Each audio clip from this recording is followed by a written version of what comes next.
Dans les stands d'exposition, les structures du département de la communication, de l'économie numérique et de la modernisation de l'administration ont joué un rôle de premier plan dans la bonne marche de la semaine. D'une part, par leur présence et d'autre part, par leur expertise.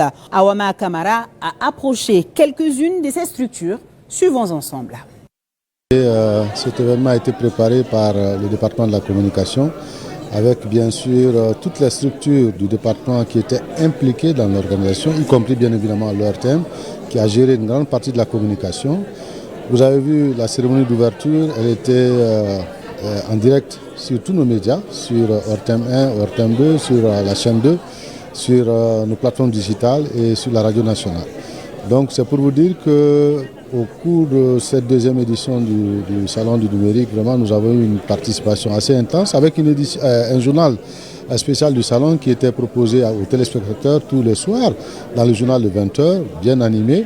Et ensuite il y a une présence qu'on a voulu aussi sur le site du Salon, c'est-à-dire au CICB ici, où nous avons érigé quand même un stand pour montrer d'où nous avons commencé la télévision, c'est-à-dire depuis 1983, les équipements qui étaient là, vous avez vu l'écran qu'on a proposé, le magnétoscope qui était là, à l'époque, grandeur nature, jusqu'aujourd'hui aux équipements numérisés, miniaturisés. Donc c'était pour nous l'occasion également de montrer au public tout le parcours que l'ORTM a eu à faire dans le domaine du numérique. Il y a eu des résolutions pertinentes et parmi ces résolutions, une des résolutions émane de l'AIFO.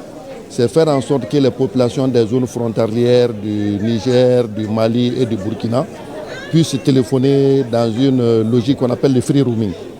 C'est-à-dire lorsque une personne du Burkina capte le signal d'un réseau d'un opérateur au Mali, qu'il puisse téléphoner à son autre parent de l'autre côté de la frontière sans que cela soit taxé comme une communication entre deux pays.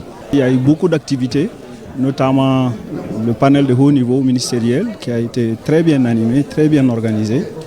Maintenant, en ce qui concerne l'AGTIC, nous avons un stand qui nous a permis vraiment d'avoir une visibilité, de montrer nos produits, de montrer nos talents aussi. L'AGTIC a eu beaucoup d'activités parce qu'elle est membre aussi de la commission d'organisation. À ce titre, nous avons développé la plateforme numérique, nous l'avons également animée.